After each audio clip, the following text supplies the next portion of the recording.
তোমরা বলছো কে ভেঙ্গেছে, ওই বড়জনকে জিজ্ঞেস করো, যদি সে কথা বলতে পারে তাহলে তাকে জিজ্ঞেস করো। তো পরের বাক্য দিয়ে উনি স্পষ্ট করে দিয়েছেন যে উনি মিথ্যা বলছেন না। কেন? দুনিয়ার সবাই জানে যে ওই বড় মূর্তিটা কথা বলতে পারবে না। আমরাও আমাদের সচরাচর বক্তব্যে কথাবার্তা এই ধরনের বাক্য চলে আসে যে যদি সে আবার জন্ম নেয় তাহলে এটা হবে বা ঘটবে বা এটা করবে বা এটা হতো, কিন্তু এটা তো সম্ভব নয়, সুতরাং এটা মিথ্যা কথা নয়। উনি বলেছেন যদি কথা বলতে পারে তো বড় মূর্তিকে জিজ্ঞেস করো। তো বড় মূর্তি তো কথাই বলা জানে না, তাহলে আসলে ও ভাঙ্গেনি, এটা সবাই জানে। আর যেটা সবাই জানে সেই বিষয়ে কথা বললে ওটা মিথ্যা নয়, বরং উনি অন্য কিছু বোঝানোর জন্য এটা বলছেন যে তোমরা যে কথা বলতে পারে না তার ইবাদত করো কেমনে, এটা বোঝানোর জন্য বলছেন। তো এইভাবে মুহাদ্দিসরা যত পরস্পর বিরোধী হাদিস আছে সবগুলোর মধ্যে কিভাবে সামঞ্জস্য করা যায় তার বিস্তর আলোচনা। তো গুগলে সার্চ দিলে এই যুগের যারা ওয়েবসাইটে বেশি অ্যাক্টিভ, অনলাইন ফেসবুকে যারা বেশি অ্যাক্টিভ, যেমন গুগলে বাংলায় সার্চ দিলে আপনি আমাকে পাবেন, ইবনে তাইমিয়াকে পাবেন না। পাবেন ইবনে তাইমিয়াকে? গুগল ইউটিউবে সার্চ দিলে আপনি আব্দুল্লাহ বিন ওমরকে পাবেন, আব্দুল্লাহ বিন আব্বাসকে পাবেন, হ্যাঁ, আবু হুরায়রাকে পাবেন, আহমদ বিন হাম্বল, আবু দাউদকে পাবেন? পাবেন না। বুখারী মুসলিম পাবেন না। আপনি আমাকে পাবেন। তো আমিও গুগলে সার্চ দেওয়াতে এই যুগের যারা আলেম ওলামা আছে তারা বড় মাপের আলেম, আমি তাদেরকে শ্রদ্ধা করি, তারা সহিহ আকীদা আহলে হাদিসের আলেম। তাদের দুই একটা ওয়েবসাইট পড়ে আমি দেখলাম তারা সবাই লিখেছেন যে যেহেতু করোনা ভাইরাসের আলোচনা চলতেছে যে ছোঁয়াচ রোগ আছে তবে আল্লাহর ইচ্ছায় সংক্রমিত হয়, ওইটা পড়ে আমি আগে থেকে বিশ্বাস করতাম ছোঁয়াচ রোগ নাই। কেন? নুখবাতুল ফিকার ইবনে হাজার আসকালানির কথা পড়ার পর থেকে, ছাত্র অবস্থায় থেকে ওই পড়ে তখন আমি ওইভাবেই বক্তব্য দিলাম এবং মনে মনে ভাবতে লাগলাম যে আব্দুর রাজ্জাক বিন ইউসুফ আমার পিতা হওয়ার পরও এত কঠোর আর এত শক্তভাবে যে বলতেছে ছোঁয়াচে রোগ নাই, এটা ভুল হচ্ছে, এটা আমি নিজে মনে করতাম। এবং যখন পরস্পর বিরোধী বক্তব্য চলে গেল তখন অনেকেই জিজ্ঞেস করেছে যে বাপ একরকম বলে বেটা আর এক রকম বলে। যদিও একদল মানুষ আছে যারা বলতেই থাকে যে বাপ যেটা বলে বেটা সেটার সাফাই গায়, একদল মানুষ কিন্তু আছে, কিন্তু এটা হচ্ছে ডাহা মিথ্যা অপবাদ, ডাহা মিথ্যা অপবাদ। বহু কিছুই পাবেন, সবসময় মিল থাকবে কথা ভুল। কেননা স্বাধীনভাবে কোরআন হাদিস পড়েছি, আব্বু কোনোদিন সবসময়ই তিনি গুরুত্ব আরোপ করেছেন স্বাধীনভাবে কোরআন হাদিস বোঝার প্রতি, তার সবসময় একটা নাসিহা থাকে। এবং ফতোয়া বোর্ডে যেই দিন থেকে বসা শুরু করেছি মাসিক আল ইতিসামের, তখন থেকে আমি আর একটা জিনিস বুঝতে শিখেছি যে হাদিস থেকে ফিকহ ইস্তেদলাল করার ক্ষেত্রে তার নজির পাওয়া দুষ্কর, খুব কঠিন। মানুষ ফতোয়া খুঁজতে গিয়ে অনেক কিছু বের করে নিয়ে আসে, কিন্তু তিনি ফতোয়া খুঁজতে গিয়ে যে ফতোয়া দিবেন তার এই যোগ্যতা অনেক বেশি যে ওই ফতোয়ার উপর সরাসরি নাস পেশ করতে পারে। এটার এই বৈশিষ্ট্যটা মুহাদ্দিসদের মধ্যেও আছে। তো উনি সবসময় নাসিহা দেন যে তোমরা যখন ফতোয়া লিখবা, খুঁজবা, বলবা, তখন আলবানী, ইবনে তাইমিয়া, ইবনুল কাইয়িম, আহমদ বিন হাম্বল, শাওকানি, ইবনে হাজম, এনাদের ফতোয়া, সানাআনী, ইমাম সানাআনী যিনি ইয়েমেনের, এনাদের ফতোয়া এবং ভারত উপমহাদেশে আব্দুর রহমান মুবারকপুরি যারা পাক ভারতের বড় আলেম আছেন তাদের ফতোয়া সামনে রাখবে, এটা তার উপদেশ। তো তিনি কোনোদিন বলেননি যে ফতোয়া বলার সময় তোমরা আমারটা সামনে রাখবা, এটা কোনোদিন বলেননি যে ফতোয়া দেওয়ার সময় আমি কি বলেছি সেটা সামনে রাখিও। কেননা তার জীবনে এরকম বহু ঘটনা আছে যে যখন তিনি মাসিক আত-তাহরিকের ফতোয়া বোর্ডে কাজ করতেন, বহু ঘটনা আছে ফতোয়া দিয়েছেন, ভুল হয়েছে, হাদিস জয়ীফ প্রমাণিত হয়েছে, আবার ফতোয়া পরিবর্তন করেছেন, এরকম বহু ঘটনা আছে, অসংখ্য অগণিত ঘটনা আছে। সুতরাং এই দাবি উত্থাপন করা যে উনি যেটা বলেন সেটা কি উনি কিয়ামত পর্যন্ত ঠিক বলেন, চূড়ান্ত বলেন, ওনার ফতোয়ায় নাকি ভুল হতে পারে না, যদি আহমদ বিন হাম্বলের ফতোয়ায় ভুল হয়, এ কথা ভুল। উনি নিজেই ওনার জীবনে বহু ফতোয়া পরিবর্তন করেছেন, যার অনেক রেকর্ড আছে, অনেক উদাহরণ আছে। তাহলে কিয়ামত পর্যন্ত পরিবর্তন হবে না। আম গাছে জাম ধরলে সুই যদি জাম ধরেও যেতে পারে তবুও আমার কথার মধ্যে সুই ঢুকানো যাবে না, এটার উদ্দেশ্য এটা তখন বলেন যখন বুখারী মুসলিমের হাদিসের অনুবাদ করেন, তখন যে এটা বুখারী মুসলিমের হাদিস, আমি অনুবাদক মাত্র, এই হাদিসের মধ্যে সুই ঢোকানো যাবে না।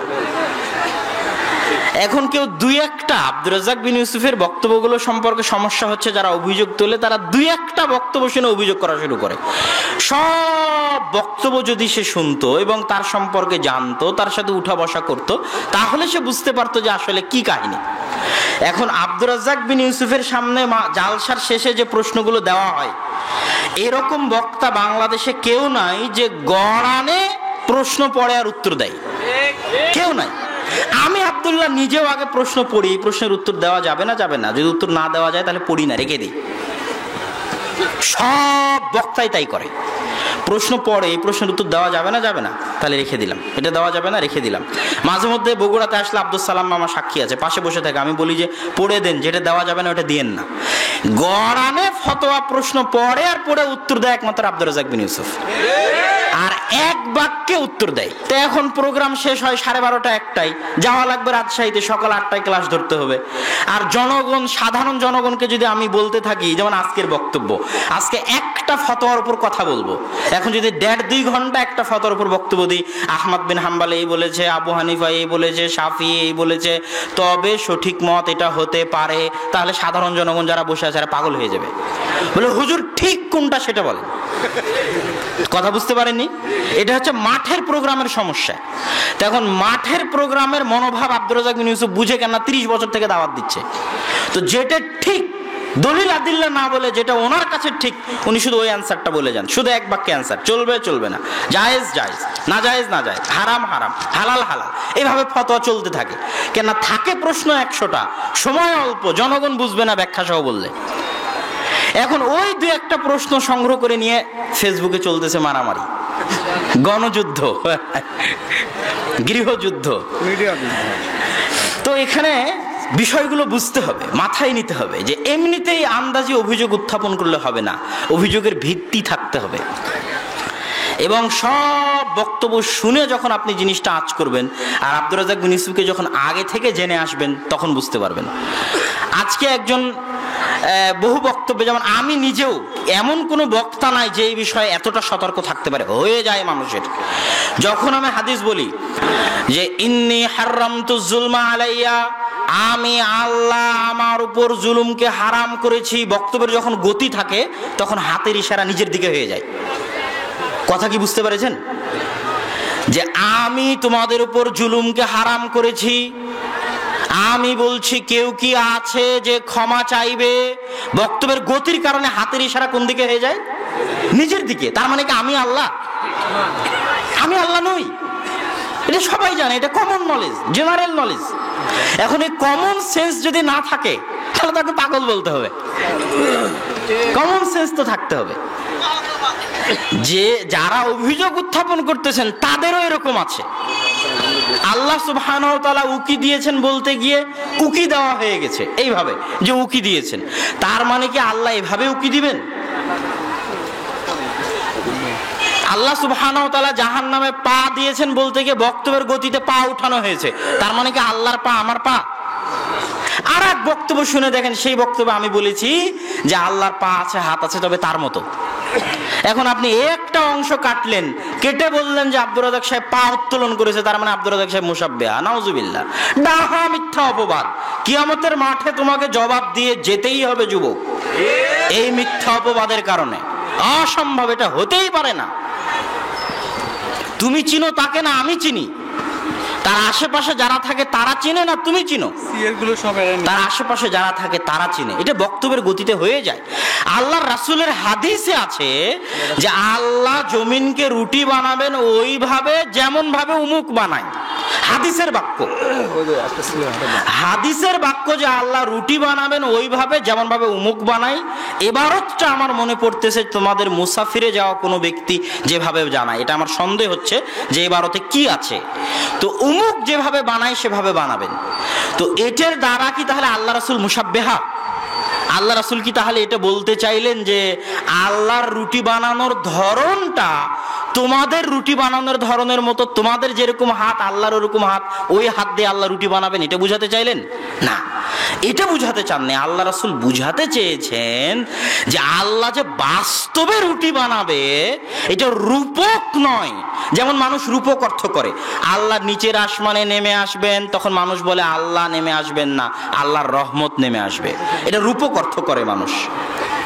আল্লাহ সুবহানাহু ওয়া তাআলা আদমকে নিজে হাতে বানিয়েছেন, মানুষ রূপক অর্থ করে। একদল আছে মাতুরিদি আশআরী, তারা বলবে যে না, এখানে আল্লাহর হাত দ্বারা উদ্দেশ্য আল্লাহর ক্ষমতা, আল্লাহ নিজের ক্ষমতা দিয়ে আদমকে বানিয়েছেন। তো মানুষ যেন রূপক অর্থ না করে যে আল্লাহর রুটি বানাবেন, এটার যেন অন্য কোনো উদ্দেশ্য না নেয়। আল্লাহ যে বাস্তবেই রুটি বানাবেন, প্রকৃত অর্থে রুটি বানাবেন, এটা বোঝানোর জন্য আল্লাহ রাসূল বলেছেন যে তোমাদের উমুকের মতো রুটি বানাবেন। তার মানে তোমাদের উমুকের রুটি বানানোটা যেমন বাস্তব, আল্লাহর রুটি বানানোটা তেমন বাস্তব। তবে আল্লাহর রুটি বানানোর পদ্ধতি তার শানে যেমন মানায় তেমন। আল্লাহ হাসলেন, মুহাম্মদ সাল্লাল্লাহু আলাইহি ওয়াসাল্লাম নিজেও হাসলেন, সাহাবী নিজেও হাসলেন যে আল্লাহ হেসেছেন। তারা আল্লাহর হাসা বলার সাথে আল্লাহ রাসূল হাসলেন, সাহাবী হাসলেন, আমিও হাসলাম। তার মানে কি আমার হাসি আর আল্লাহর হাসি একই রকম? নাউজুবিল্লাহ। তো তুমি আব্দুর রাজ্জাক বিন ইউসুফের উপরে এই অভিযোগ তুলে যদি বলো আব্দুর রাজ্জাক বিন ইউসুফ মুশাব্বিহা, তাহলে আল্লাহর রাসূলও মুশাব্বিহা। নাউজুবিল্লাহ। তুমি টিকতে পারবে না, যুক্তিতে কথায় টিকতে পারবে না। তোমাকে কোনো ব্যক্তির উপর হুকুম লাগাতে হলে তার সার্বিক অবস্থা জানা থাকতে হবে। তো সম্মানিত উপস্থিতি, তো কমন সেন্সের অভাবে, না জানার অভাবে, এবং এখানে আরেকটা বিষয়, আব্দুর রাজ্জাক বিন ইউসুফের বক্তব্যে মানুষ যারা অভিযোগ উত্থাপন করে তাদের কেন সমস্যা হয়, এটা আরেকটা বলে দিই। আব্দুর রাজ্জাক বিন ইউসুফ যে কথা এক বাক্যে ফুটিয়ে তোলেন, ওই কথা আমার মতো বক্তাদের ফুটিয়ে তুলতে কয়েক ঘন্টা লাগবে। এটা সত্য। এটা যে পড়াশোনা করবে সে বুঝতে পারবে। পড়াশোনা করে এসে দেখবে আরে আব্দুর রাজ্জাক বিন ইউসুফ যেটা বলতো এটাই তো ঠিক, কিন্তু উনি এক বাক্যে বলতেন। কিন্তু আমার পড়াশোনা ছিল না, তাই আমি জানতাম না। এখন আমি এখানে প্রায় 50 পৃষ্ঠার উপর করোনা ভাইরাসের উপর লিখেছি। তো এই 50 পৃষ্ঠা পড়ার পরে আমি বুঝতে পেরেছি যে আব্দুর রাজ্জাক বিন ইউসুফ স্টেজে উঠে যে বলতো ছোঁয়াচে রোগ নাই, ও কথা ঠিক। এখন প্রথমে বুঝতে পারিনি তাই বলেছি ভুল। ওনার আগে থেকে পড়াশোনা আছে, তোমার নাই। তুমি আরো পড়াশোনা করে একটা পর্যায়ে দেখতে পাবো যে এটা ঠিক। এখানে আরেকটা কথা বলে রাখি, জাহেরি অপবাদ দিয়ে পার পাওয়া যাবে না। জাহেরিরা আহলুস সুন্নাত ওয়াল জামাতের খারিজ নয়, তবে জাহেরিদের সব কথা যে ঠিক তাও নয়। তবে মুহাদ্দিসদের একটা গ্রুপ আছে, একটা দল আছে যারা একটু হলেও জাহেরি ঘেঁষা। তুমি আব্দুর রাজ্জাক বিন ইউসুফকে জাহেরি বলছো, আহমদ বিন হাম্বলকে আরেকজন জাহেরি বলেছে। দলিল নিবা, প্রমাণ নিবা। শত হানাফি আলেম আছে আহমদ বিন হাম্বলকে জাহেরি বলেছে।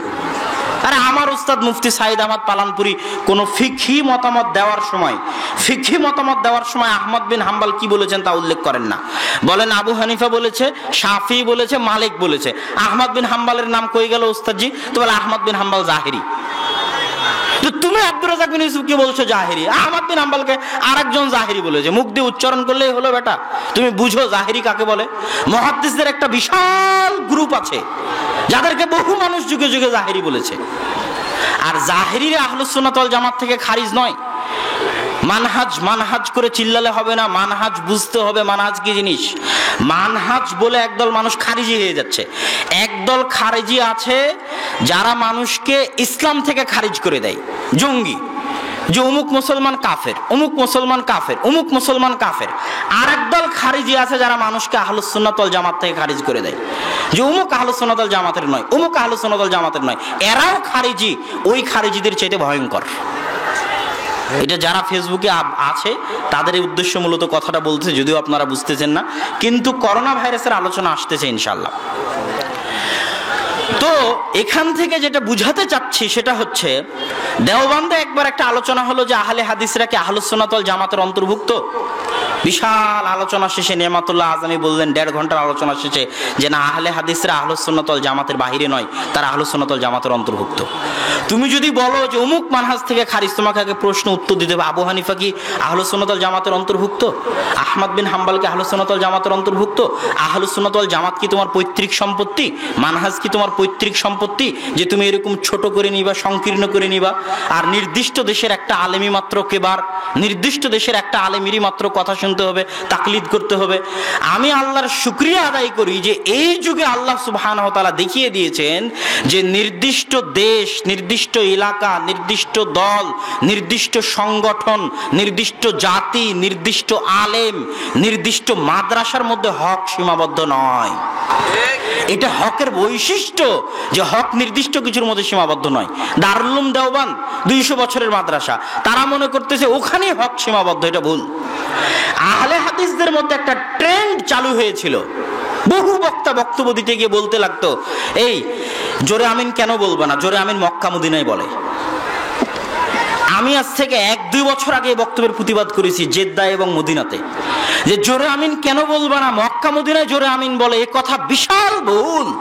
বলতে হবে জোরে আমিন কেন বলবা না, আল্লাহর রাসূল জোরে আমিন বলে। তুমি যখনই বলবা মক্কা মদিনা জোরে আমিন বলে, তার মানে তুমি বলছো হকের মানদণ্ড মক্কা মদিনা। একটা ট্রেন্ড আহলে হাদিসদের মধ্যে চালু হয়ে গেছিল যে মদিনার আমল, মদিনার আমল, মদিনায় রাফুল আদাইন করে, মদিনায় জোরে আমিন বলে। মদিনার আমল কেন তুমি করো না? যাও তুমি মদিনার বক্তাদের সাথে তর্ক বিতর্ক করো, সৌদি আরবের বক্তাদের সাথে তর্ক বিতর্ক করো। একটা ভাব চলে এসেছিল যে সৌদি আরব এবং মক্কা মদিনা মানে হচ্ছে হক সেখানে সীমাবদ্ধ। কিন্তু এই যুগে আল্লাহ সুবহানাহু ওয়া তাআলা প্রমাণ করে দিয়েছেন যে হক, এবং এটা আগের যুগ, সালাফে সালেহিন সব একমত যে লা তাযালু তায়ফাতুম মিন উম্মতি যাহিরিনা আলাল হক, যে একদল গ্রুপ কিয়ামত পর্যন্ত হকের উপর থাকবে। এটা নির্দিষ্ট নাম দেওয়া দল নয় যে 1994 সালে প্রতিষ্ঠিত হওয়া অমুক আমির, অমুক সভাপতির অধীনে অমুক দলের মধ্যে চিরদিন হক সীমাবদ্ধ থাকবে, আর অমুক দলই কিয়ামত পর্যন্ত জান্নাতে যেতে থাকবে। অমুক মাদ্রাসা, ধরেন কথার কথা জামিয়া সালাফিয়া আজকে অনেক কবুল, মাকবুল মাদ্রাসা, তো এখন জামিয়া সালাফিয়ার মধ্যে চিরদিন হক থাকবে? থাকবে না। আব্দুর রাজ্জাক বিন ইউসুফ বিশাল বক্তা, আব্দুর রাজ্জাক বিন ইউসুফের সব কথা কি ঠিক হবে? হবে না। আমি আব্দুল্লাহ বিন আব্দুর রাজ্জাক, আমার সব কথা কি ঠিক হবে? হবে না। যখনই নির্দিষ্ট কোনো দেশ, তুমি বলতেছো শায়েখ পূজারি, আমি বলবো তুমি দেশ পূজারি। তুমি আমাকে বলছো তুমি শায়েখ পূজারি, আমি বলবো তুমি দেশ পূজারি। আমি যদি শায়েখের মুকাল্লিদ হই, তুমি দেশের মুকাল্লিদ। সুতরাং এভাবে অভিযোগ পাল্টা অভিযোগ দিয়ে করা যাবে না। হক নির্দিষ্ট শায়েখ, নির্দিষ্ট দেশ, নির্দিষ্ট আলেম, নির্দিষ্ট মাদ্রাসা, নির্দিষ্ট সংগঠনের মধ্যে সীমাবদ্ধ নয়। এরকম শত উদাহরণ দিতে পারবো আমি আব্দুল্লাহ, প্রমাণ দেখাতে পারবো। কোরআন এবং হাদিসে যেটা আছে ওটাই মানতে হবে। করোনা এসে প্রমাণ করে দিয়ে গেছে যে হক নির্দিষ্ট দেশ, নির্দিষ্ট এলাকা, নির্দিষ্ট ব্যক্তির মধ্যে সীমাবদ্ধ থাকে না। আর হক সবাই বলবে এটাও নয়। ওই সময় আহমদ বিন হাম্বলের সময় উনি একাই বলেছেন যে কোরআন আল্লাহর কালাম। বড় বড় আহলুস সুন্নাত ওয়াল জামাতের ইমাম আলী ইবনুল মাদিনী, বিশাল বড় মুহাদ্দিস, ওনারা চাপে পড়ে হোক আর যে পড়ে হোক, ওনারা বলেছেন যে কোরআন আল্লাহর কালাম নয়, মাখলুক। একজন হক বলেছেন। সুতরাং হক বহুজন থাকবে, সবাই কথা বলতেছে, আপনি কেন বিরোধিতা করতেছেন এটা নয়। যদিও উনি একাই নয়, ওনার সাথে আরো অনেকেই আছে, সালাফে সালেহিন আছে, সেটার আলোচনা সামনে আসবে। উনি হেদায়েত করতে চাচ্ছেন। একটা ফতোয়া, একটা দাওয়াত। দাওয়াত ভিন্ন জিনিস, ফতোয়া ভিন্ন জিনিস। দাওয়াত ভিন্ন জিনিস, ফতোয়া ভিন্ন জিনিস। আমি এই মঞ্চে বক্তব্য দিতে এসে যদি বলি জোরে আমিন বলার উপর বক্তব্য দিতে আসছি, শুনেন যে আমি কিসের উপর বক্তব্য দিতে আসছি বলেন তো? জোরে আমিন বলার উপর বক্তব্য দিতে এসে এখন সব হাদিসগুলো বলতেছি, শুনেন আহমদ বিন হাম্বল বলেছে, শাফি বলেছে, মালিক বলেছে, উমুক উমুক বলেছে, জোরে আমিন না বললেও সালাত হবে। এখন এটার উপর বক্তব্য দিতে লাগলাম যে জোরে আমিন না বললেও কি হবে? সালাত হবে। তাহলে একটা মানুষ জোরে আমিন বলবে? হ্যাঁ, আমাকে বলতে হবে জোরে আমিন বলবেন না কেন? আল্লাহ রাসূলের সুন্নাত বলতে হবে আপনাকে, আপনি বলতে বাধ্য, বলবেন না কেন? এখন এই যে বলতে বাধ্য বললাম, তাই আব্দুর রাজ্জাক বিন ইউসুফ জোরে আমিন বলাকে ফরজ করে দিয়েছে। কিন্তু এটা তো আসলে আমি দাওয়াত দিচ্ছি, আমি তো ফতোয়া দিচ্ছি না। তুমি আমাকে আবার পাল্টা জিজ্ঞেস করো, আচ্ছা আব্দুর রাজ্জাক বিন ইউসুফ সাহেব, আমি যদি জোরে আমিন না বলে সালাত আদায় করি, সালাত কি হবে? তখন আব্দুর রাজ্জাক বিন ইউসুফই বলবে যে হ্যাঁ হবে। তাহলে ফতোয়া আলাদা জিনিস আর দাওয়াত আলাদা জিনিস। তো আব্দুর রাজ্জাক বিন ইউসুফ মাঠে দাওয়াত দেয়, তো ওনাকে গুরুত্ব দিয়ে বলতে হয়। এখন আব্দুর রাজ্জাক বিন ইউসুফ 7 ভাগে কুরবানির উপর কঠোর বক্তব্য দেয়। কথা বুঝতে পেরেছেন? এখন একদল আছে যারা বলতে থাকবে যে না এটা ভুল ফতোয়া, কেন 7 ভাগে কুরবানি দেওয়া যায়। তাহলে আমাকেও যদি জিজ্ঞেস করা হয় তো আমিও বলবো যে হ্যাঁ, যদি পরিবারের পক্ষ থেকে না হয়, আব্দুর রাজ্জাক বিন ইউসুফ, আমি না আব্দুর রাজ্জাক বিন ইউসুফ, যদি পরিবারের পক্ষ থেকে না হয় তো দেওয়া যেতে পারে, কিন্তু এটা ঠিক নয়, উচিত নয়। উত্তম কোনটা? আল্লাহ রাসূল বলেছে একটা পরিবারের পক্ষ থেকে একটা কুরবানি, এটা উত্তম। তো দাওয়াত তো আমাকে এটাই দিতে হবে যে সবাই পরিবারের পক্ষ থেকে একটা কুরবানি দেন। কথা বুঝতে পেরেছেন? ওটার উপর জোর দিতে হবে, এটা আল্লাহ রাসূলের সুন্নাত। কেন দিবেন না? দেন। কেন দিবেন না? দেন। এখন তুমি চলে গেছো উল্টা রাস্তায়, সব সুন্নাত বিরোধী কার্যকলাপ কিভাবে জায়েজ প্রমাণ করা যায়, এই জন্য তুমি ফতোয়ার পিছনে লেগে গেছো। উনি আছেন দাওয়াতে, তুমি আছো ফতোয়ায়। ফতোয়া ওনাকেও জিজ্ঞেস করলে উনি অ্যান্সার দিবে। তাহলে এখন সবাই মাস্ক পরে সালাত আদায় করতেছে, যেখানে গরুর কুরবানির হাটে ঘামের সাথে ঘাম লাগে। কিসের সাথে কি লাগে বলেন তো? ঘামের সাথে ঘাম লাগে। ওই কুরবানির হাটের মধ্যে যে মসজিদ আছে ওখানে 3 ফিট দূরে দাঁড়িয়ে সালাত আদায় করতেছে। তাহলে এটা তামাশা না? একই মোটর সাইকেলে বাপ বেটা 3 জন এসেছে, তাকওয়া মসজিদের ঘটনা। একই মোটর সাইকেলে সালাতের সময় 3 ফিট দূরে দাঁড়িয়েছে। তা আমি কি এই তামাশার বিরুদ্ধে বলবো না? শরীয়তের সাথে হাসি ঠাট্টা মজাকের বিরুদ্ধে বলবো না? এখন বলতে গেলাম তুমি পাল্টা বলছো যে 3 ফিট দূরে দাঁড়ালে সালাত হবে না, এটাকে বলেছে। আরে বাবা, একটা হচ্ছে সুন্নাত, সাধ্য অনুযায়ী যেটার প্রতি আমল করার চেষ্টা করা উচিত, ওটার গুরুত্ব দিতে গিয়ে তো আমি বলবো। এখন আল্লাহ রাসূলের হাদিস যে সালাতের মধ্যে মুখ ঢাকা নিষেধ, গেল একটা দলিল। দ্বিতীয় দলিল, ইসলামের মৌলিক নীতিমালা যে হজ ওমরা এবং সালাতে মুখ ঢাকা যাবে না। মেয়ে মানুষও সালাতে মুখ খোলা রাখবে, মেয়ে মানুষও হজ ওমরায় মুখ খোলা রাখবে, এটা ইসলামের মৌলিক নীতিমালা। কেন? কপাল দিয়ে নাক দিয়ে সিজদা করতে হবে মাটিতে। কপাল দিয়ে নাক দিয়ে সিজদা করতে হবে কোথায়? মাটিতে। হ্যাঁ, মেয়ে মানুষ যদি গায়ের মাহরাম ব্যক্তি চলে আসে তবু নেকাব করতে পাবে না হজ ওমরা অবস্থায়। সুতা দিয়ে বাঁধা যে নেকাব, ওটা করতে পাবে না। এমনি একটা চাদর মুখের উপর স্বাভাবিক ঢেকে দিতে পারবে, তবু মুখ খোলা রাখতে হবে। স্বাভাবিক চাদর মুখের উপর ফেলে দিলাম, কিন্তু মুখ কি আছে বলেন তো? খোলা আছে, ভিতরে কিন্তু মুখ খোলা আছে। মুখ কিন্তু কোনো কিছুতে আটকানো নাই। এটা ইসলামের মৌলিক নীতিমালা। সালাতের মধ্যে যদি গায়ের মাহরাম আসে, ওড়নাকে এমনি ফেলে দিতে হবে, এভাবে বেঁধে মুখ ঢাকা যাবে না। কথা কি বুঝতে পেরেছেন? মেয়ে মানুষের ক্ষেত্রেও এটা ইসলামের মৌলিক নীতিমালা। 3 নাম্বার, মুয়াত্তা মালিকে ইমাম মালিক লিখতেছে যে নাক মুখ ঢেকে ইবাদত করা অগ্নি পূজকদের অভ্যাস, তাদের দিনের অংশ, তাদের চরিত্রের অংশ। কাদের? অগ্নি পূজকদের। কে বলেছে? ইমাম মালিক। কোথায় বলেছে? মুয়াত্তা মালিকে বলেছে। তাহলে মান তাশাব্বাহা মিন গায়রি কওমিন, যে ব্যক্তি অন্য কোন জাতির সাথে সাদৃশ্য স্থাপন করলো, সে কি করলো? সে তাদের সাথে কিয়ামতের মাঠে উঠবে। তাহলে তিনটে জিনিস, নাক কপাল মাটিতে লাগিয়ে সিজদা করতে হবে। 2, মুখ ঢেকে ইবাদত করে মাজুসিরা। 3, আল্লাহ রাসূলের হাদিস এবং ইসলামের মৌলিক নীতিমালা যে হজ ওমরা এবং সালাতে মুখ ঢাকা যাবে না। এখন আমি সালাতে মুখ ঢেকে সালাত আদায় করতেছি, তো আব্দুর রাজ্জাক বিন ইউসুফ কেন নিষেধ করতেছে মুখ ঢেকে সালাত আদায় করতে? 2টা কারণে। মুখ ঢেকে সালাত আদায় করা তখনই যাবে যখন নিশ্চিত জানা যাবে যে মুখ না ঢেকলে আমি মারা যেতে পারি। কথা বুঝতে পারেননি? মুখ না ঢেকলে আমি বড় অ্যাক্সিডেন্টে আক্রান্ত হতে পারি। তো যেহেতু করোনা ভাইরাস ছোঁয়াচে রোগ, আর ইসলাম ছোঁয়াচে রোগকে মানে না। কথা বুঝতে পারছেন? ইসলাম ছোঁয়াচে রোগকে কি করে না? মানে না। তো ছোঁয়াচে রোগ থেকে বাঁচার জন্য আপনি যা যা অবলম্বন করবেন সেটা প্রমাণ করবে যে আপনি ছোঁয়াচে রোগে বিশ্বাস করেন। আপনাকে স্বাভাবিক থাকতে হবে। কিরকম থাকতে হবে? স্বাভাবিক। এটা গেল তো বাইরের জীবন। আবার ওটাকে যদি আপনি মসজিদে নিয়ে যান, সালাতের মধ্যে নিয়ে যান, ওটা আরো অতিরিক্ত হয়ে গেল। কেননা আমি ছোঁয়াচে রোগে বিশ্বাসই করি না, এই জন্য আমি মুখ ঢাকতে নিষেধ করতেছি। যে করোনা ভাইরাস যেহেতু ছোঁয়াচে রোগ, আর ছোঁয়াচে রোগ যেহেতু নাই, অতএব এই না থাকা জিনিসটার কারণে সালাতের এত বড় গুরুত্বপূর্ণ ইবাদতকে তুমি মুখ ঢেকে নষ্ট করে দিবে, এটা হতে পারে না।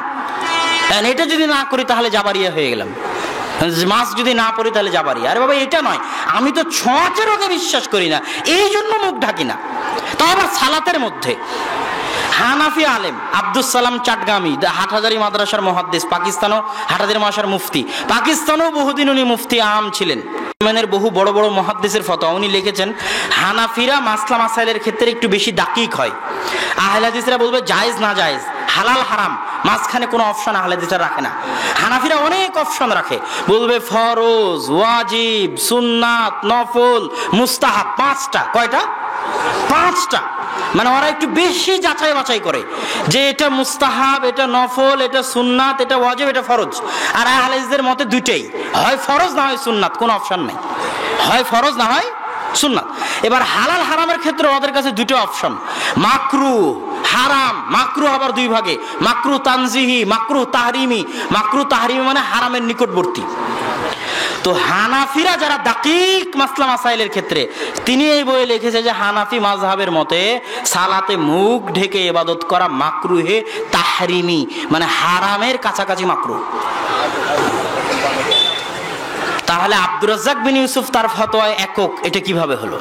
সম্মানিত উপস্থিতি, 3 ফিট দূরে দাঁড়ানো, মসজিদ বন্ধ হয়ে যাওয়া। আগে বহু মহামারী গেছে, কোন মহামারীতে মহামারী থেকে বাঁচার জন্য মানুষ বলেছে মসজিদ বন্ধ করে দাও, মসজিদে গেলে মহামারী হয়ে যাবে, এর দলিল পৃথিবীর ইতিহাসে কোথাও নাই। যে কয়েকটা দলিল দেওয়া হয়েছে আর আরবি ইবারত জানে না, এরা যে জাহেল, অজ্ঞ, মূর্খ, অনুবাদ বুঝে না। অনুবাদে বলা আছে, আরবি অনুবাদে বলা আছে যে মহামারীর কারণে গ্রামকে গ্রাম মানুষ মরে এমন ভাবে সাফ হয়ে গেল যে লাম ইয়াবকা আহাদুন, কেউ নাই সালাত আদায় করার। সালাত আদায় করার যেহেতু কেউ নাই, এই জন্য মসজিদ বিরান পড়ে আছে। কথা বুঝতে পারেননি? ওই ইবারত তুলে বলতেছে, এই দেখেন মহামারীর কারণে মসজিদ বন্ধ করা যাবে। তোমাকে আরো 10 বছর পড়তে হবে, যদি আমি ভাই বলতে চাই না। কিন্তু এত বড় অজ্ঞতা দেখলে মাথা ঠিক থাকে না, এত বড় মূর্খতা দেখলে মাথা ঠিক থাকে না।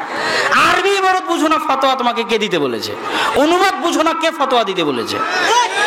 এমন কোন নজির নাই ইতিহাসে, বরং পাল্টা উল্টা নজির আছে। উল্টা নজির দেখবেন, আল মাউন ফি তাউন, পূর্ণ নামটা ঠিক হলো কিনা জানি না, ইবনে হাজার আসকালানির বই, মহামারীর উপর লেখা।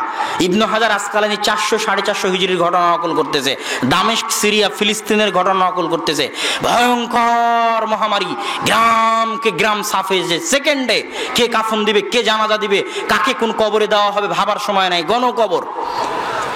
ওই মুহূর্তে মানুষরা বলা বলি করতে লাগলো, এই শোনো, মহামারী থেকে যদি বাঁচতে চাও, যে যা গুনাহের কাজ করছো সব বন্ধ করে দাও, মদের আড্ডা বন্ধ করে দাও, মদের দোকান বন্ধ করে দাও, জেনার দোকান বন্ধ করে দাও, যা আছে তাসের দোকান, জুয়ার দোকান সব বন্ধ করে দাও, দিয়ে নারী পুরুষ সবাই চলো মসজিদে। ইবনে হাজার আসকালানি নকল করতেছে, নারী পুরুষ সব ভেঙ্গে মসজিদে চলে গেল। বলছে মসজিদে গিয়ে কাঁদো, তওবা করো, ইস্তেগফার করো। সবাই মসজিদে গিয়ে তওবা ইস্তেগফার করতে লাগলো, আল্লাহ মহামারী উঠিয়ে নিলেন। তাহলে মহামারী থেকে বাঁচতে মসজিদে যাওয়ার দলিল আছে বেটা, মসজিদ বন্ধ করার কোনো দলিল নাই। এবং মুসলমানের বাঁচার জায়গা মসজিদই, শত দলিল আছে। সূর্যগ্রহণ লাগলো, মহাবিপদ, দৌড়ে গিয়ে দেখে আল্লাহ রাসূল মসজিদে সালাত আদায় করতেছে। তাহলে বিপদ থেকে বাঁচতে কোথায় পালাতে হবে? মসজিদে পালাতে হবে। তুমি বাঁচার রাস্তা বন্ধ করে দিয়েছো।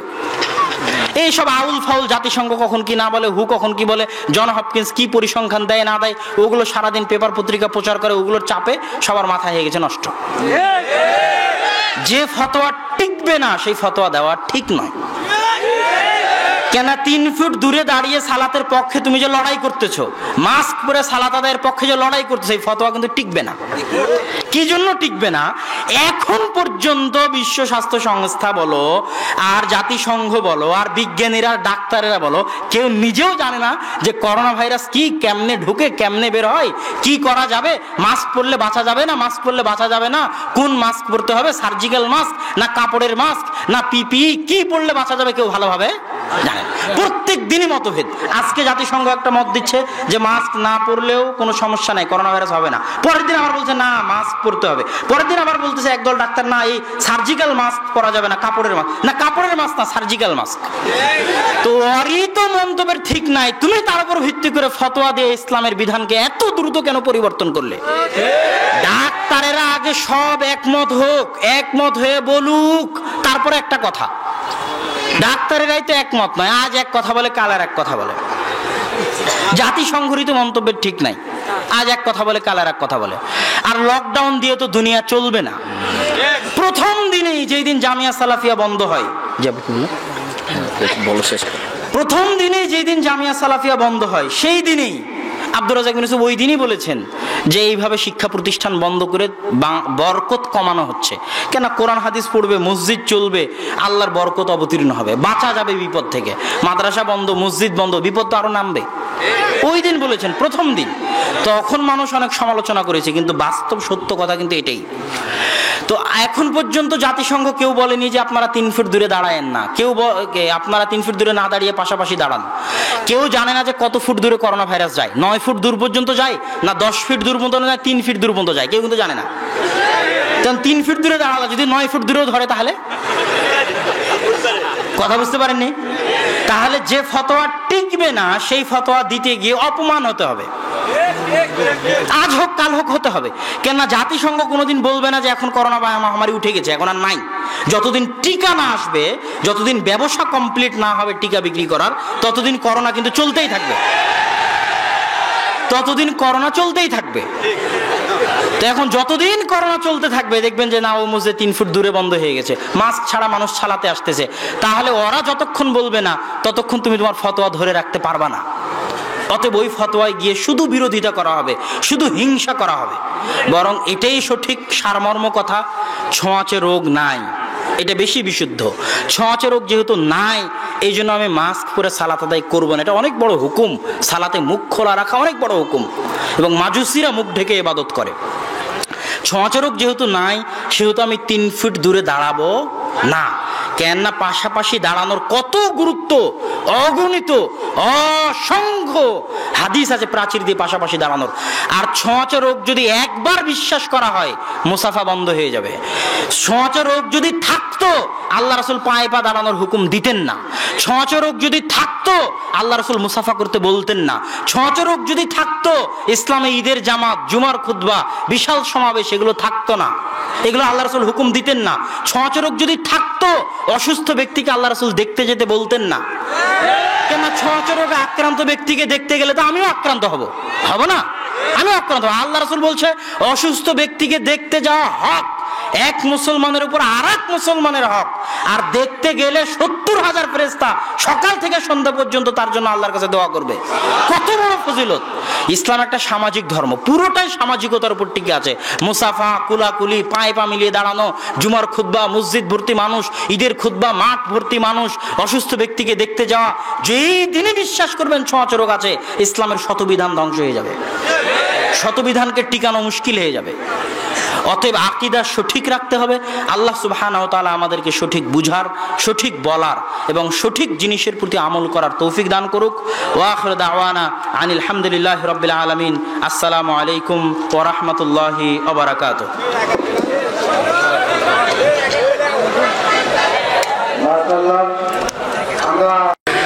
যখন কোনো মেয়ের পিতাকে বলা হতো তোমার মেয়ে জন্ম নিয়েছে, তখন পিতার মুখ কালো হয়ে যেত, যেন সে বিষ পান করেছে। বিষ পান করলে যেমন আকার আকৃতি পরিবর্তন হয়ে যায়, মেয়ে জন্মের খবর শুনে বাপের আকার আকৃতি পরিবর্তন হয়ে যেত, মুখ বিবর্ণ হয়ে যেত। ইয়াতাওয়ারা মিনাল কওমি মিন সুই মা বুশশিরা বিহি, মানুষ সমাজ থেকে লুকিয়ে থাকতো, দোকানপাটে যেত না, রাস্তাঘাটে যেত না, হাটে বাজারে যেত না, এই লজ্জায় যে তার মেয়ে সন্তান জন্ম নিয়েছে। রাস্তাতে গেলেই মানুষ তাকে নিন্দা করবে, দাদি শুনলে বলবে, নানি শুনলে বলবে, কি করবি, তোর তো মেয়ে হয়েছে, তুই এখন একটা ডিপিএস খুল না, একটা গাভী কিন, মেয়ের বিবাহ দিবি কি করে। দাদি মনে হচ্ছে যে মেয়ের বিবাহের জিম্মেদারি গরুর উপরে রেখে দিল, মেয়ে তাকদির ছাড়াই চলে এসেছে দুনিয়াতে, ওর তাকদির নেই। পৃথিবী সৃষ্টির 50,000 বছর পূর্বে মানুষের ভাগ্য লেখা হয়েছে। 50,000 বছর পূর্বে যা লেখা হয়েছে আজকে তাই হবে। স্বামী স্ত্রী মিলে যদি মাসে 3 লক্ষ টাকা ইনকাম করেন আর ভাগ্যে যদি 0 থাকে তাহলে শেষ পর্যন্ত সব কিছু হারিয়ে যাবে। যেমন ভাবে সুদ খেলে সব কিছু হারিয়ে যাবে, কিস্তি উঠালে বাড়ি বিক্রি করে এলাকা থেকে পালিয়ে যেতে হবে, তার জাজল্য প্রমাণ আমার প্রতিবেশী তার একজন আমার চোখের সামনে প্রমাণ। কিস্তির কারণে বাড়িও বিক্রি করে পালিয়ে গেছে। অতএব তাকদিরে যা আছে এটাই হবে। তা একটা বাক্য খুব স্পষ্ট হয়েছিল বলে আমি মনে করছিলাম বাক্যটি আবারও বলে রাখি। এই ছেলে, এত ব্যস্ত হচ্ছেন কেন? আমি জানছি রাত অনেক হয়েছে, আসতে আমাদের দেরি হয়েছে। কওমি মাদ্রাসা যাকে বলি আমরা, দারসে নেজামি কওমি খারেজি মাদ্রাসা, জনগণের সহযোগিতাই চলে। জনগণ যা কিছু সহযোগিতা করে সেভাবেই চলে।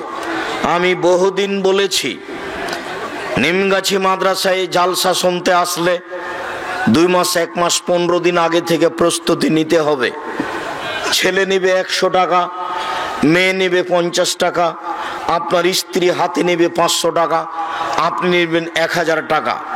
চলো যায় আজকে আমরা নিমগাছি ঐতিহ্যবাহী পুরাতন কওমি মাদ্রাসায় জালসা শুনতে যাব। আল্লাহর হস্তে এই টাকাটুকু দান করে আসি। আর আপনাদের জানা আছে আব্দুর রাজ্জাক সাহেব বলেছেন একাধিক দিন যে ইবাদতের জগতে সবচেয়ে শক্তিশালী ক্ষমতাধর ব্যতিক্রম ইবাদত হলো দান। দানের মতো শক্তিশালী ইবাদত পৃথিবীর মাটিতে নেই। দানই এমন একটা ইবাদত যে দান আল্লাহকে, আল্লাহর রাগ ত্যাগ তিতিক্ষা গোস্সাকে মিটিয়ে দিতে পারে। দানই এমন একটা ক্ষমতাধর ইবাদত যে কবরের শাস্তিকে বন্ধ করে দিতে পারে। দানই একটা ক্ষমতাধর শক্তিশালী ইবাদত যে মানুষের পাপকে মিটিয়ে দিতে পারে, পানি যেমন আগুনকে নিভিয়ে দিতে পারে। দানই এমন একটা শক্তিশালী ইবাদত যেটা বিচারের মাঠে আপনার উপরে ছায়া হিসেবে থাকবে যতদিন পর্যন্ত আপনার বিচার শেষ না হবে। ইবাদতের জগতে এমন কোন ইবাদত নেই যে এত কিছু করতে পারে। ইবাদতের জগতে এমন কোন ইবাদত নেই, যতই শক্তিশালী ইবাদত হজ হোক না কেন, যতই শক্তিশালী ইবাদত সিয়াম রোজা হোক না কেন, যতই শক্তিশালী ইবাদত আল্লাহর ভয়ে 1 ফোঁটা চোখের পানি হোক না কেন। আব্দুর রাজ্জাক সাহেবের মুখে শুনেছি 1 ফোঁটা চোখের পানি। লা ইয়ালাজার রাজুলুন নারা বাকা মিন খাশিয়াতিল্লাহ হাত্তা ইয়ালাজাল জামালু ফিল হাত্তা ইয়ালাজাল জামাল ফি সাম্মিল খিয়াত হাত্তা ইয়ালাজাল লাবানো হাত্তা ইয়ালাজাল লাবানো। কত ঠিক! উটের ওলান গাভীর, উটের গাভীর দুধ থেকে ওলান থেকে চাপ দিয়ে দুধ বের করে ভিতরে ঢোকানো যেমন অসম্ভব, আল্লাহর ভয়ে কাঁদে যে তার জাহান্নামে যাওয়া তেমনি অসম্ভব। লা ইয়ালাজার রাজুলু বাকা মিন খাশিয়াতিল্লাহ, ওই লোক জাহান্নামে যাবে না যে লোক আল্লাহর ভয়ে কাঁদে। গাভীর ওলান থেকে চাপ দিয়ে দুধ বের করে ভিতরে ঢোকানো যেমন অসম্ভব, গাভীর ওলান বাট থেকে দুধ বের করে ভিতরে ঢোকানো যায় না যেমন, আল্লাহর ভয়ে কাঁদে যে সে জাহান্নামে যাবে না তেমন এ কথা ঠিক। আল্লাহর ভয়ে কাঁদলে জাহান্নামে যাবে না এ কথাই চূড়ান্ত। এরপরেও এই ইবাদত আপনাকে আপনার মায়ের কবরের শাস্তি ঠেকাতে পারে না। একমাত্র দানই আপনার মায়ের কবরের শাস্তি বন্ধ করে দিতে পারে। একমাত্র দানই আপনার দাদা দাদির কবরের শাস্তি বন্ধ করে দিতে পারে। ব্যতিক্রম ক্ষমতাধর ইবাদত হলো দান। যার জন্য বলেছি বেসরকারি কওমি এই মাদ্রাসায় যেদিনই বক্তব্য শুনতে আসবেন সেদিন যতটুকু সম্ভব 5 টাকা 10 টাকা 50 টাকা 2000 টাকা 500 টাকা 5000 টাকা সাথে নিয়ে আসবেন। আমি আলোচনার মধ্যে আছি, আপনাকে এখন দিতে বলিনি, তবে মনে রাখবেন যাওয়ার সময় সেইভাবেই প্রতিষ্ঠানকে মূল্যায়ন করে যাবেন 10 টাকা হলেও। আর জামিয়া সালাফিয়া শিক্ষার একটা বিশাল মাঠ। আমি শতদিন বলেছি এদেশের মাটিতে আমি উন্নত মানের প্রতিষ্ঠান গড়বই গড়ব ইনশাআল্লাহ, যে কোনো মূল্যে। আমি প্রতিষ্ঠানের মাঠে বলেছি, আমার হাতে টাকা নাই এ কথাও সত্য, এখানে প্রতিষ্ঠান গড়বে এ কথাও সত্য। কিভাবে গড়বে তা আমি জানি না, তবে নিশ্চিত গড়বে, অবধারিত গড়বে, গড়বেই গড়বে ইনশাআল্লাহ। কিভাবে গড়বে আমি জানি না, আল্লাহ ভালো জানেন। সেই জামিয়া সালাফিয়ায় আপনাদের আন্তরিকভাবে দোয়া থাকতে হবে। যেই জামিয়া সালাফিয়ার পক্ষ থেকে অনেক খিদমত আপনাদের কাছে রয়েছে, তার একটি গুরুত্বপূর্ণ খিদমত রয়েছে মাসিকাল ইতেশাম পত্রিকা।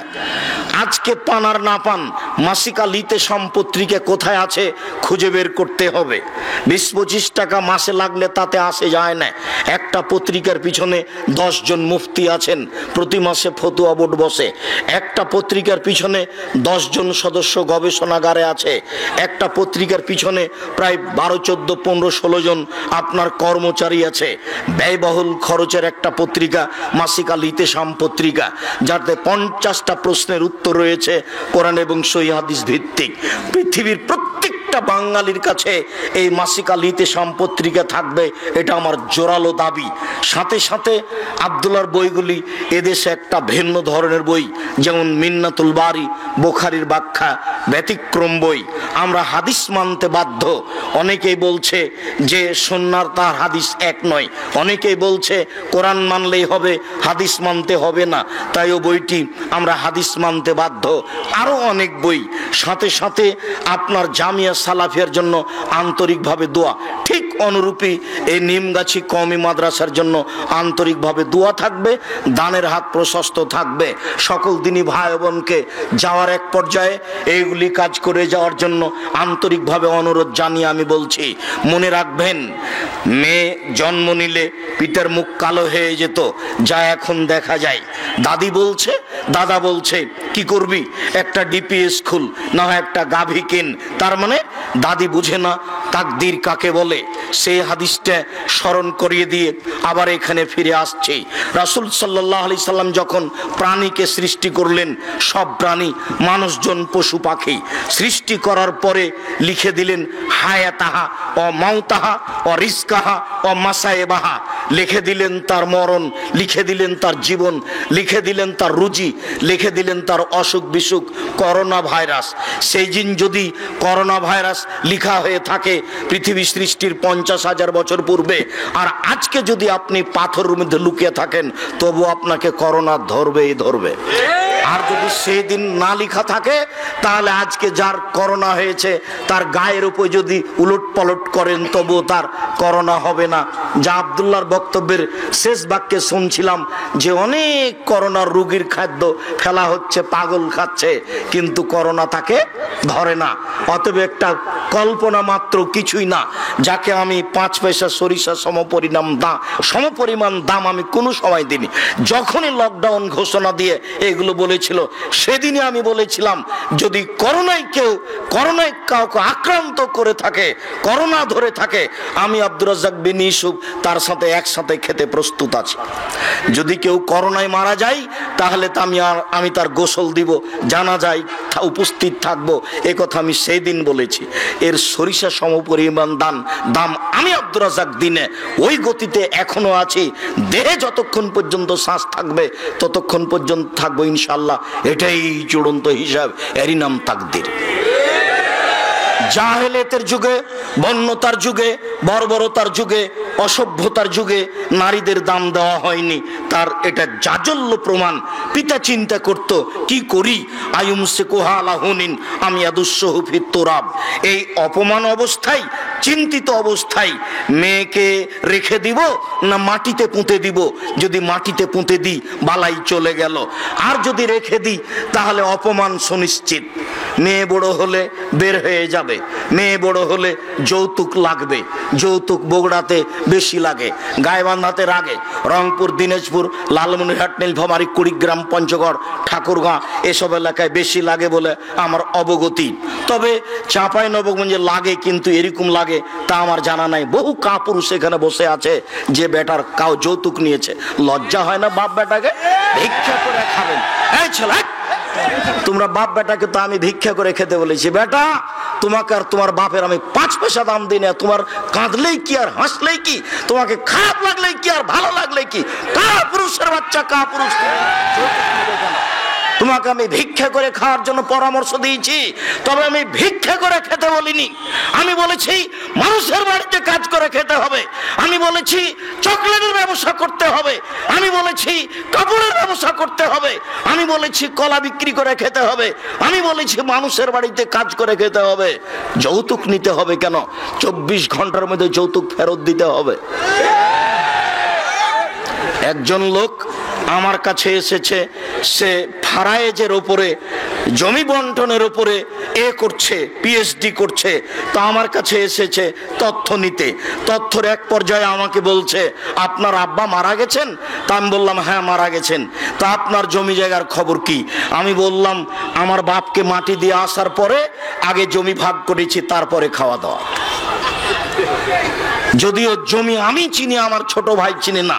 আমার ছোট ভাই বরিশাল মডেল কলেজের শিক্ষক, ও কিছু চিনেন, এক একটু চিনতে পারে, তেমন চিনে না। আমি চিনতাম, এখন ভুলে গেছি। ভাগ হয়েছে ঠিকই, আমরা জমি জায়গায় যায় না। আমার বোনের স্বামীরাই জমি চাষ করে, ওরাই কিভাবে দেখাশোনা করে, ওর ভোরক্ষেপও করি না। এই ছেলেই, তোমাকে আমি বলিনি তোমার দাদা মারা গেছে 10 বছর হলো, তোমার বাপ এখনো ওই জমি খাচ্ছে?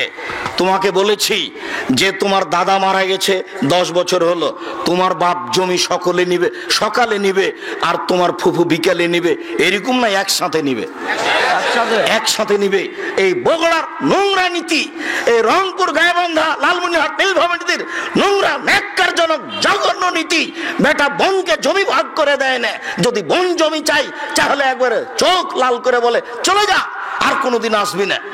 এইভাবে চোখ গরম করে দেখে।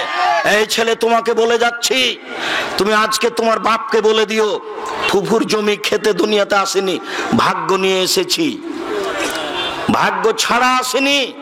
তোমার বাপকে বলেছি ওই কথাটি।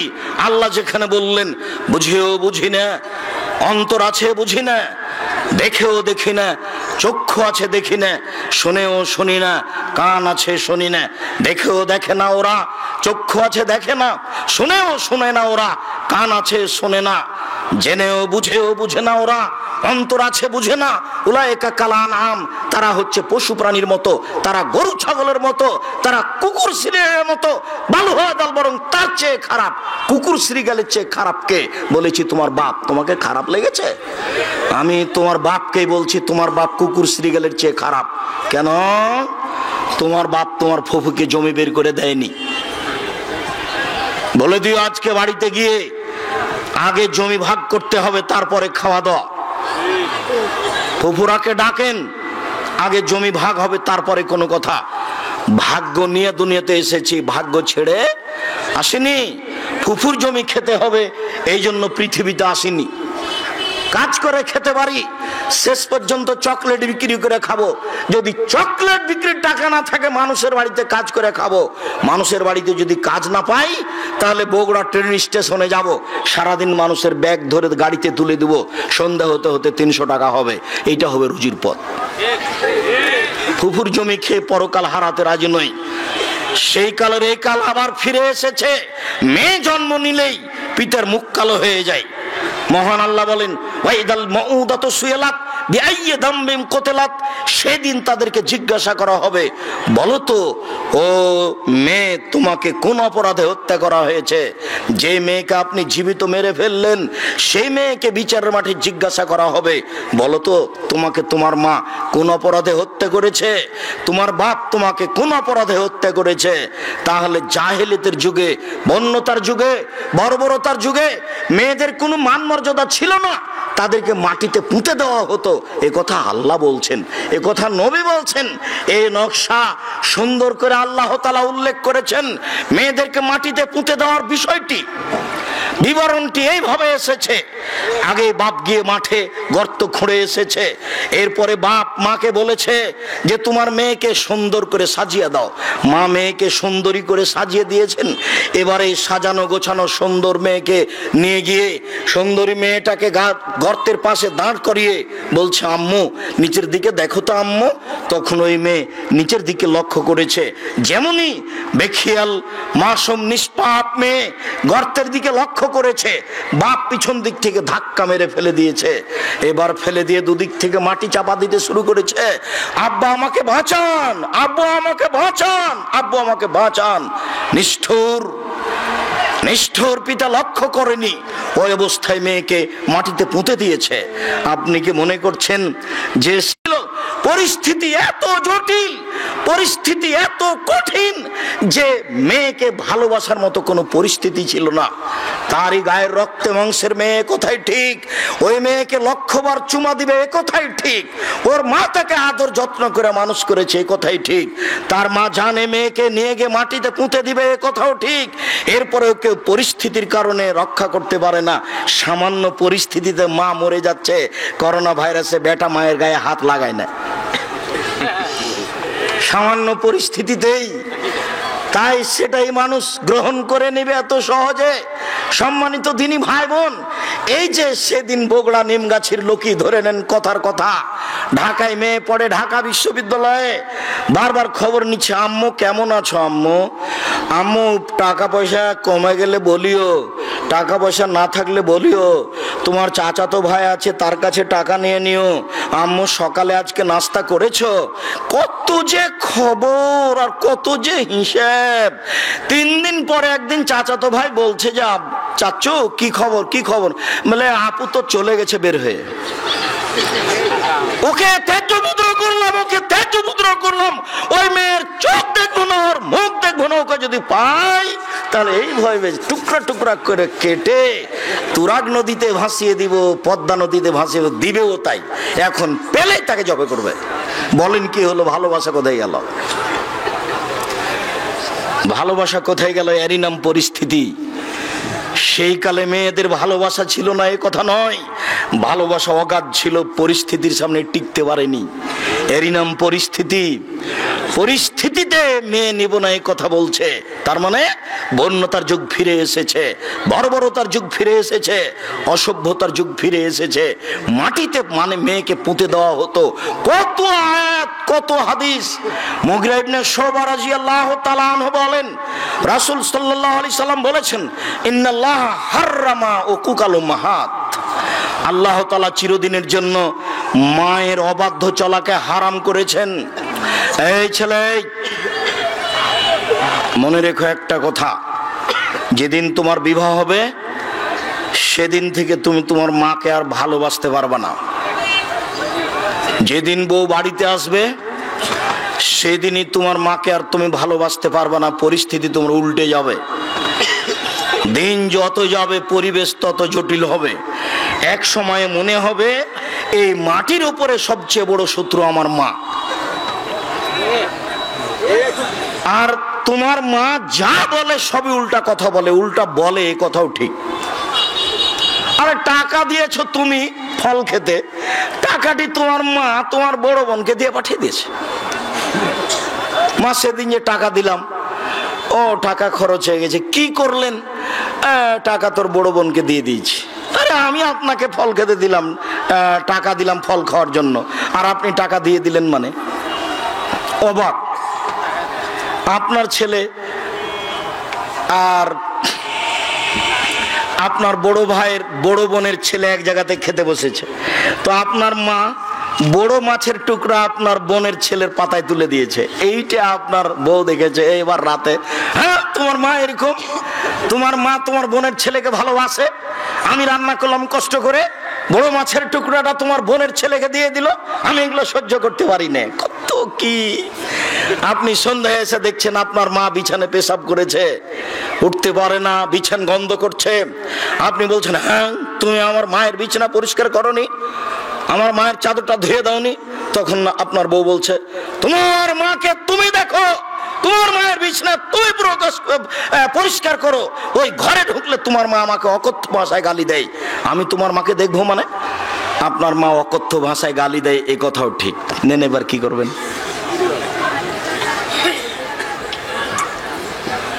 এত কিছু করার পরেও মা যে ঘরে থাকে সেই ঘরে তুমি জোরে হাঁটতে পাবা না। আমি বলিনি, আল্লাহ বলেছে। ও, এত কিছু বলার পরে তোমার মা যে ঘরে থাকে সেই ঘরে তুমি জোর করে কথা বলতে পাবে না। ফালা তাকুল্লাহুম উফফিন ওয়ালা তানহারহুমা, এই কথা বলতে পাবে না। আল্লাহ নিষেধ করে দিয়েছেন, এটা নগদ অর্থ। ঝাঁকি দিয়ে কথা বলতে পাবে না। হ্যাঁ, আপনি এই করলেন সেই করলেন, একবারে টোটালে নিষেধ, আল্লাহ বলে দিয়েছে। অকফিজলাহুমা জানাহাজুল, হাত নিচু করে যেতে হবে। মনে পড়ে না, একদিন দৃশ্য নকল করছিলাম, মনে পড়ার তো কথা যে রাজশাহীর মেয়র এসেছেন নওদাপাড়ায় আমচত্বরে, তো শাহ মকদুম থানার ওসি এইভাবে দাঁড়িয়েছেন, এইভাবে দাঁড়িয়ে বলছেন, স্যার এখন কি করব স্যার?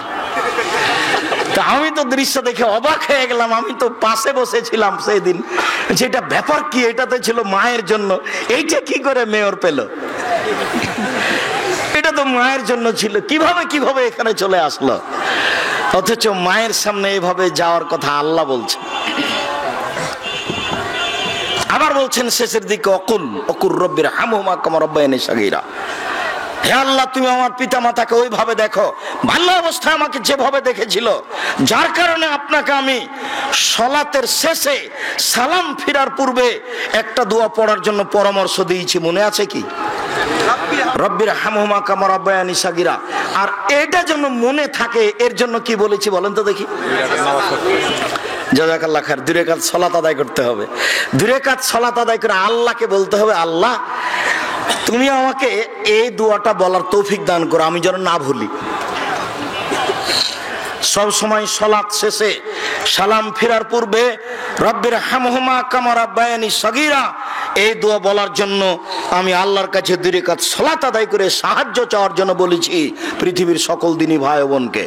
সম্মানিত দিনী ভাই বোন, আল্লাহর নবী বলেন, চিরদিনের জন্য মায়ের অবাধ্য চলা হারাম, চিরদিনের জন্য মায়ের অবাধ্য চলা হারাম।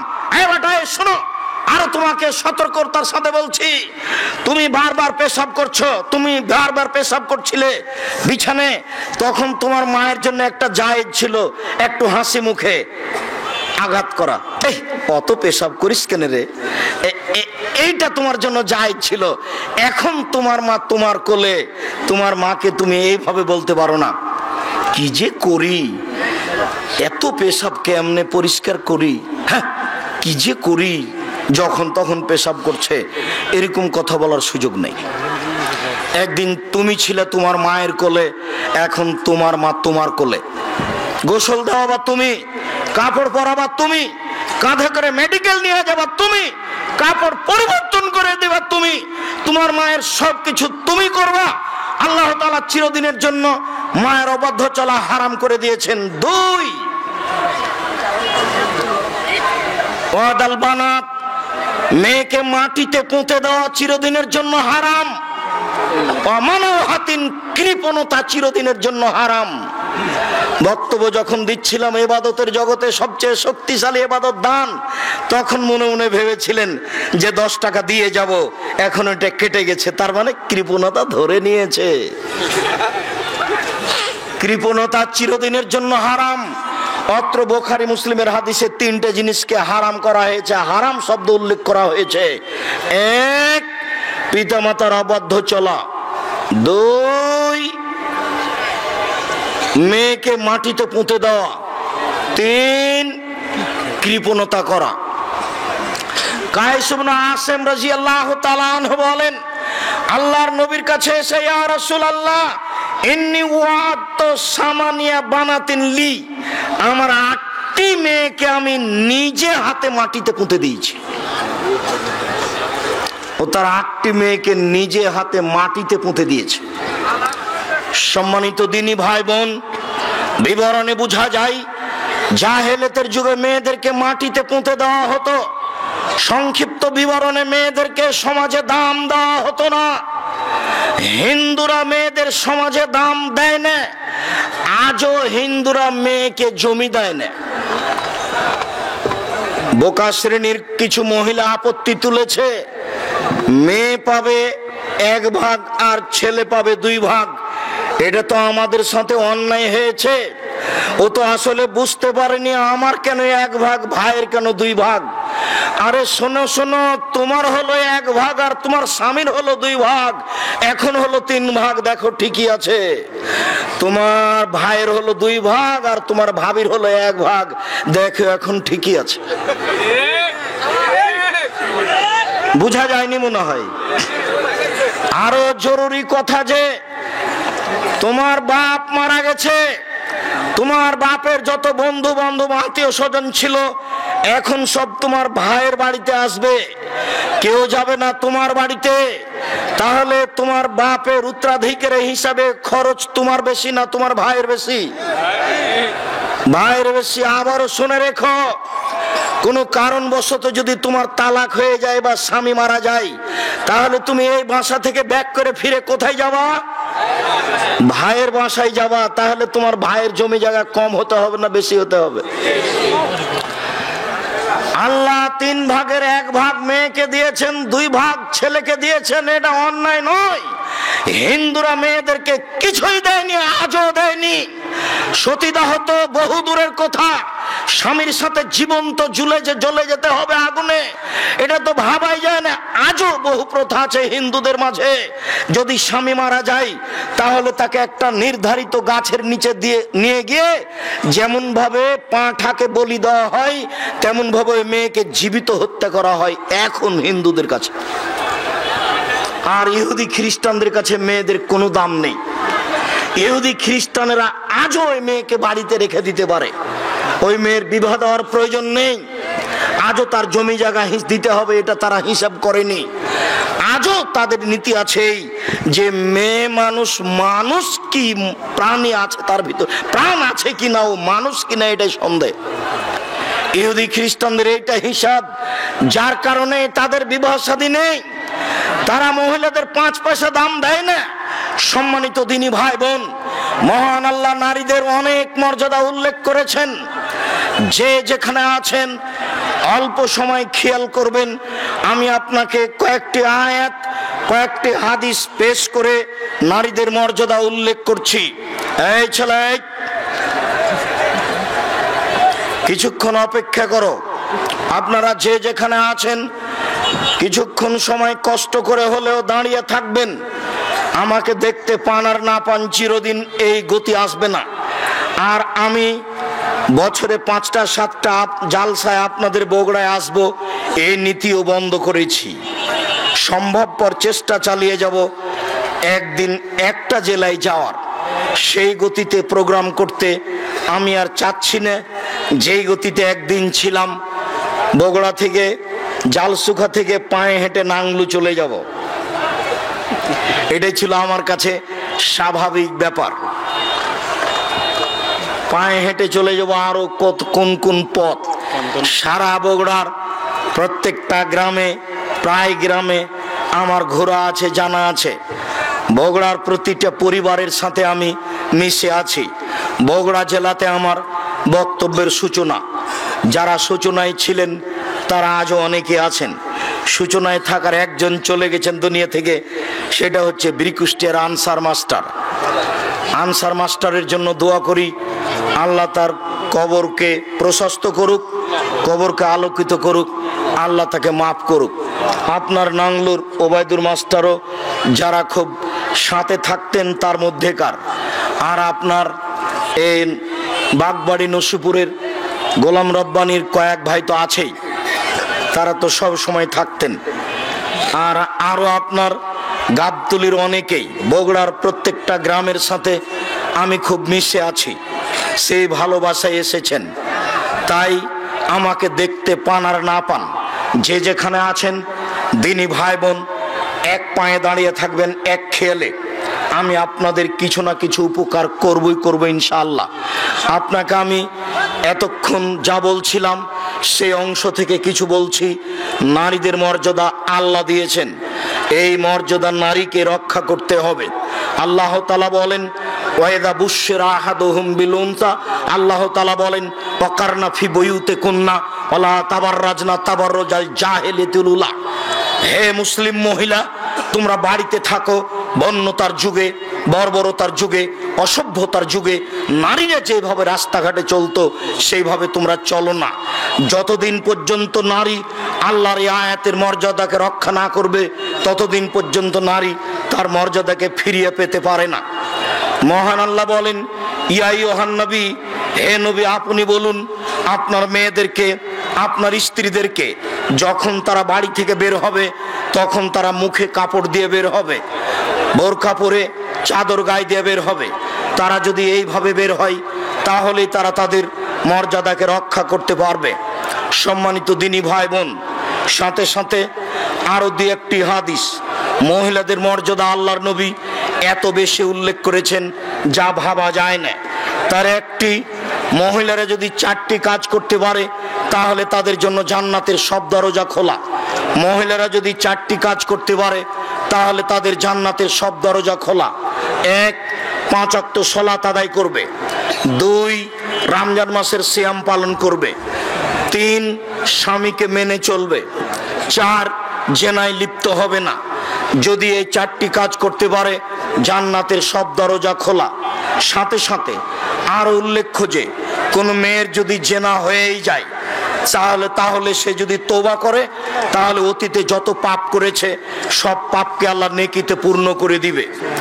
সম্মানিত দিনী ভাই বোন, আপনাদের জন্য জরুরি সুসংবাদ যে আপনারা যদি ওযু করার পরে আশহাদু আল্লা ইলাহা ইল্লাল্লাহ ওয়া আশহাদু আন্না মুহাম্মাদুর রাসূলুল্লাহ বা আশহাদু আল্লা ইলাহা ইল্লাল্লাহু ওয়াহদাহু লা শারীকা লাহু ওয়া আশহাদু আন্না মুহাম্মাদান আবদুহু ওয়া রাসূলুহু এই দোয়া বলতে পারেন তাহলে জান্নাতের 8টি দরজা খোলা। শুধু যে নারীদের জন্য এই বিশেষ মর্যাদা তা নয়, আপনাদের জন্য বিশেষ মর্যাদা রয়েছে। মর্মে নারীদের মর্যাদা অধিকার নিয়ে সংক্ষিপ্ত বিবরণের এই পর্যায়ে এসে বলছি। সম্মানিত দিনী ভাই বোন, আপনারা এই নিমগাছি মাদ্রাসাকে মূল্যায়ন করবেন।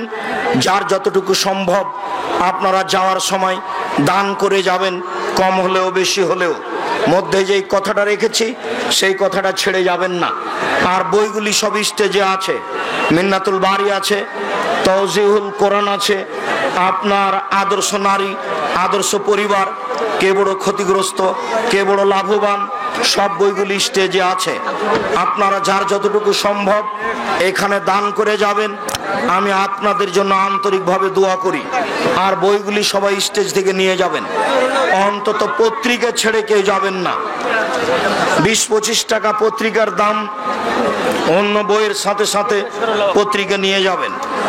আমি সকল দিনী ভাই বোনকে সম্ভবপর দানের কথা বলে পত্রিকাগুলি, বইগুলি সংগ্রহ করার অনুরোধ রেখে বলছি। কয়েকটা জিজ্ঞাসা।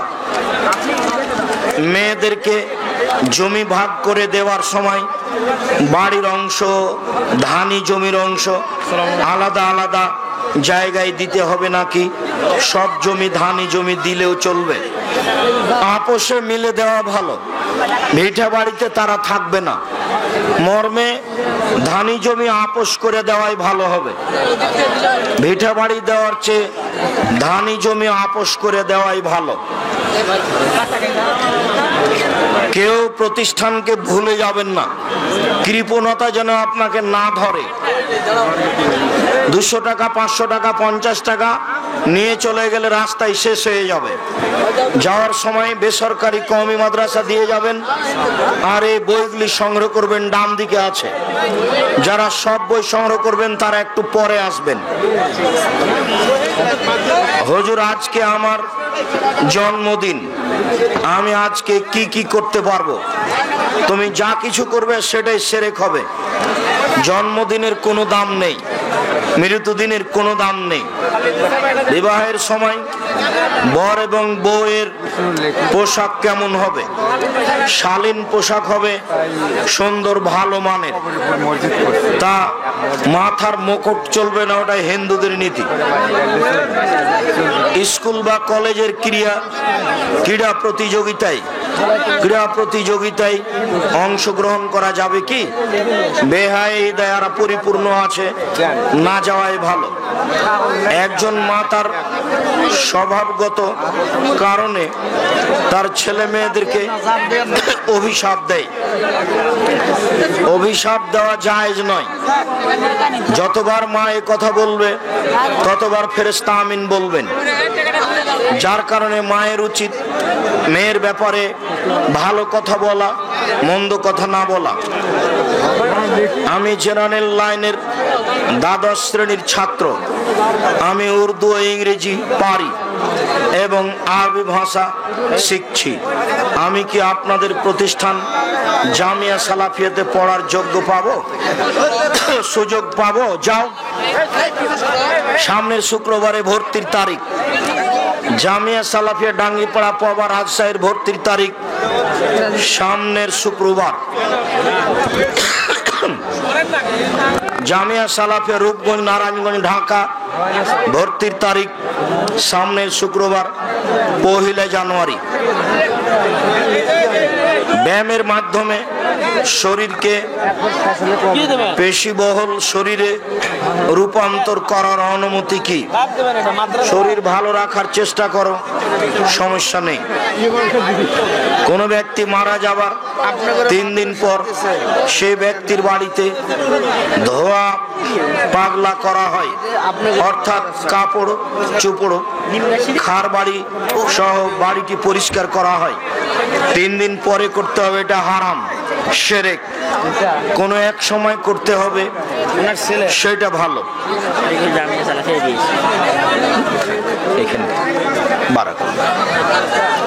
মৃত ব্যক্তিকে কবরস্থ করার আগে খাবার খাওয়া যাবে কিনা? যাবে। আমি বিজ্ঞান বিভাগের একজন ছাত্র। আমি জীববিজ্ঞান বইয়ে পুরুষলিঙ্গ স্ত্রীলিঙ্গের যাবতীয় বিষয়বস্তু অধ্যয়ন করছি। পরীক্ষায় পাস করার জন্য এ সম্পর্কে কি বলবেন? ছেড়ে দাও। সূরা বাকারায়ের 230 নম্বর আয়াত আমি বুঝতে পারিনি, সময়ে বুঝে নিও। জামাতে শেষের রাকাত পেয়েছি, এটা যদি আমার প্রথম রাকাত হয় তাহলে দ্বিতীয় রাকাতে আমি বৈঠক করব কিনা? হ্যাঁ, করবা। দ্বিতীয় রাকাতে তুমি বৈঠক করবা, তাতে তুমি সূরা ফাতিহা অন্য একটা সূরা পড়বা। পরের 2 রাকাতে শুধু সূরা ফাতিহা।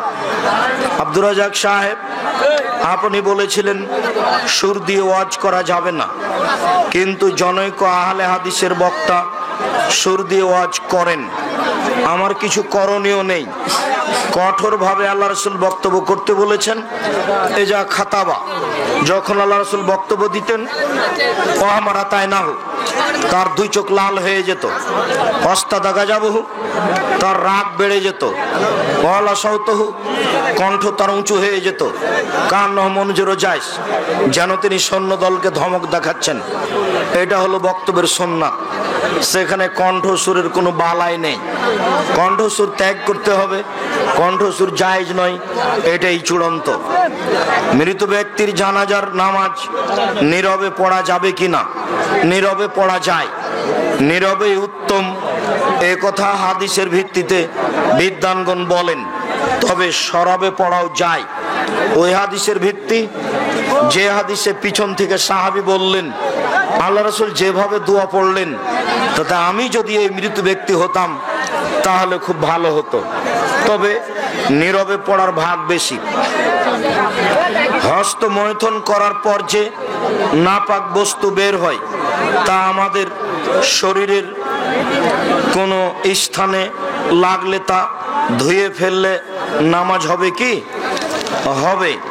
গোসল ফরজ, একই ব্যাপার। এই নোংরা ন্যাক্কারজনক পাপ কাজ ত্যাগ করতে হবে। তা কাবিরা গুনাহ, হারাম, মহাপাপ। ইজতেমাতে যাওয়া যাবে কি? ইজতেমা যদি বিদাতপূর্ণ হয়, শিরকপূর্ণ হয়, তাহলে যেতে হবে না। আর যদি কোরআন হাদিস এর সহি বিবরণ হয় তাহলে যেতে হবে। মহানবী সাল্লাল্লাহু আলাইহি সাল্লাম বারোই রবিউল আউয়ালে জন্মগ্রহণ করেছেন, তার প্রমাণ আছে কি? বারোই রবিউল আউয়াল নয় তো, সেটা হলো রবিউল আউয়াল মাসের 8 তারিখ। আর রাহিকুল মাকতুমে দেখেন বিস্তারিত দেওয়া আছে। আর রাহিকুল মাকতুম। জেরা মসজিদ কাকে বলে? জেরার মসজিদ কাকে বলে? মুনাফিকি করে আপোষে দ্বন্দ্ব গন্ডগোল সৃষ্টি করার জন্য, কলা কৌশল আঁটার জন্য যে মসজিদ তৈরি করা হয় তাকে মসজিদে জেরার বলে। কেউ যদি আরবি পড়তে না পারে তবে সে কি কবরের আযাব থেকে মুক্তির জন্য সূরা মুলকের বাংলায় উচ্চারণ করতে পারবে? জি না, বাংলায় উচ্চারণ ভালো হবে না। 15 দিনের মধ্যে, 1 মাসের মধ্যে হাফেজ রেখে কোরআন পড়া শিখতে হবে, ছেঁচড়া মেচড়া করে হলেও, কোন রকম করে হলেও পড়া শিখতে হবে। শেখ, আপনি 2011-2012 সালের দিকে ঢাকা বংশালে যেভাবে বক্তব্য দিয়েছিলেন সেভাবে আর একবার বক্তব্য শোনাবেন। ও আচ্ছা আচ্ছা, তোমার তো অনেক বড় স্বাদ। জাযাকাল্লাহ খায়ের, বারাকাল্লাহ। কেন জানি আমাকে আর তেমন লাগে না। আপনাকে কেন আহলে হাদিস সংগঠন থেকে বের করে দেওয়া হয়েছে আমি পূর্ণ জানি না, তবে 2-1টা কারণ আমার জানা আছে। তার একটা কারণ হলো আমি প্রতিষ্ঠান গড়েছি ঢাকা, রূপগঞ্জ, নারায়ণগঞ্জ, ওখানে থাকি, টাকা ওখানে আদায় করি, এ একটা কারণ আছে। আর একটা কারণ দিয়েছে যে আমি ক্লাস করি না, বক্তব্য দিয়ে বেড়াই। আবার সেই বছর 30 দিন ডিসেম্বরে ক্লাস হয় না, এই জন্য আমি ইন্ডিয়ায় ছিলাম, ক্লাসের বিরতি। তো 34 দিন অনুপস্থিত দেখানো হয়েছিল, তার 30 দিন ক্লাস বিরতি ছিল, তাই ইন্ডিয়ায় ছিলাম, সেটাকে ক্লাসের অনুপস্থিত দেখানো হয়েছে।